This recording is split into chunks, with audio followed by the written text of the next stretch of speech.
Perfectly located mid-block, just west of the Museum of Natural History and Columbus Avenue, this 2-bedroom, 2-bathroom home enjoys a wide-open, sunny, southern exposure through 7 windows, providing an unmatched, sweeping bird's-eye view over the Upper West Side townhouses to the iconic towers of Central Park West, to West 57th Street and Midtown. Postcard views, more like a framed piece of art, immediately command your attention from the gracious foyer, and you will be mesmerized. As quiet as a night at the museum, with ceiling height at 9 foot 6 inches, this view can be enjoyed and appreciated as you relax in the oversized living room or either of the spacious bedrooms. The galley kitchen is windowed, as are the 2 large full baths in the north and east directions.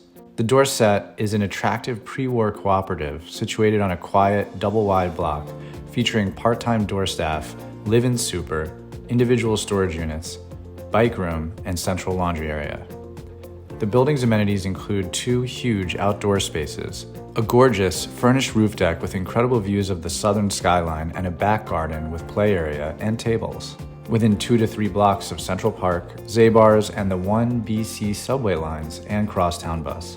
The Dorset is amidst the best restaurants, entertainment, and boutiques the Upper West Side has to offer. This is the first time this truly one-of-a-kind property has ever been on the market. Views, light, quiet, prime location. It must be seen to be appreciated. For more information, contact Deborah Weiner or Dean Feldman with Brown Harris Stevens.